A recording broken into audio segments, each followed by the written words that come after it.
The Nature Conservancy is always glad to share the lessons learned as we have reintroduced fire to ecosystems. We have provided training to consultants and private landowner as well as agency staff. If private property is located adjacent to conservancy lands, we are willing to consider incorporating dead land into our burns and assist landowners that way. The Nature Conservancy has worked in Texas and Oklahoma to support private landowner associations that started doing burning collaboratively on their own lands. And that has been very effective. They can burn larger areas, burn out to safer places, and share resources so more people are there to control a fire. As the fire manager for the Nature Conservancy, I am overseeing our fire program. So I work with our staff to put the right fire in the right places at the right time. So there's a lot of planning involved in that, and I'm working with training our staff and having the resources available to conduct the fire safely. The Nature Conservancy recognizes, like most of the federal and state agencies, that fire doesn't recognize any boundaries. So fire is not an issue just on anybody's individual property, but it goes across all lands and all properties. So we work with a lot of partners. We share resources on controlled or prescribed burns when we have agreements with state and federal agencies. That makes trained staff to work on fire teams available more locally, so we can take advantage of narrow burn windows much more quickly and efficiently than if you move people across the state to have just staff on site that's trained and can work in a small location. As a private landowner, a challenge that you would face putting fire back on your own property can be if you don't really have very much experience or training on how to deal with fire, and there is a great perception that it's actually something that is very dangerous.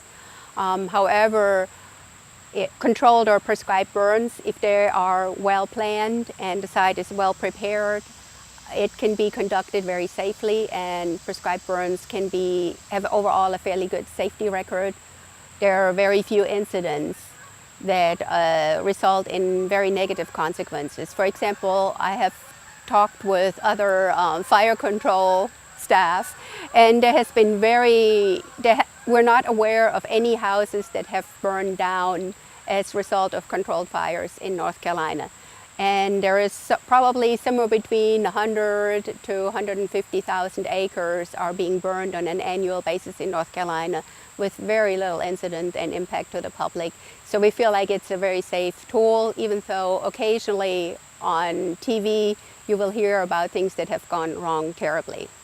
As a landowner, it can be difficult to find consultants that are available. The North Carolina State Forest Service is doing a terrific job and burning for private lands. In order to minimize impact to the public, we have to be very careful where we're directing our smoke. So having just the right conditions when the fuel burns but is not too dry, and sending the smoke in the right direction, we sometimes have not much more than 3 to 5 days per month that are available to burning. So on those days, everybody is really busy on getting the burns in. So finding the resources to assist a private landowner can be challenging.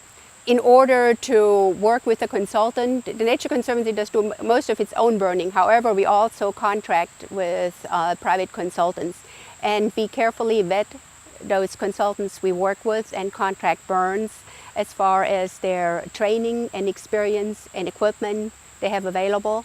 As a private landowner, I would be very careful to also make sure that if we have dry conditions with windy days following a burn, that the person who did the burn is available, or somebody is on site on checking that the fire doesn't get out. That is sometimes can be an issue. Well, technically, as a private landowner, you can burn your own property. You need to get burn permits from the North Carolina Forest Service. But in order to obtain protection for any liability, you want to burn under the North Carolina burn law. So in that case, you need to be a certified North Carolina burner, and North Carolina Forest Service is offering a 2-day workshop at least once a year, and I think they're looking at doing it more often. That is a really excellent opportunity for private landowners to attend and learn more about burning. However, this workshop on its own does provide you some framework. You really still need to gain some experience. So that is an opportunity to work with other landowners that are already doing burning and gain the experience to sort of, being able to gauge what the fire does and what is safe and how to behave around fire. There are training courses that are available for the Nature Conservancy and most of the state agency. We require a week-long course just to be on our cruise. If private landowners are willing to take that week-long course, then we can also work with them and have them participate on Conservancy burns to gain more experience. Benefits for prescribed burning would be, for a landowner, depends on what his or her goals are for the property. In pine stands, you will get much more healthy habitats for wildlife like turkey and quail. You will have a much more open stand, often with a grassy understory.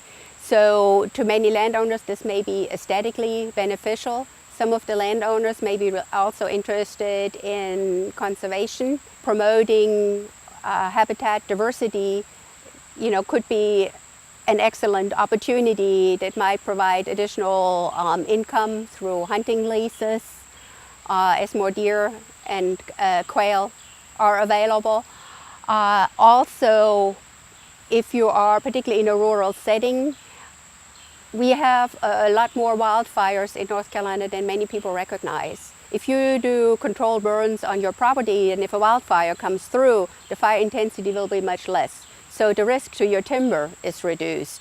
Also, if your home is adjacent to that property with pine stands, you will have a much safer place that firefighters can use to protect your property. So it protects the property, it protects the values, and it benefits wildlife. So, additional income would be available for private landowners.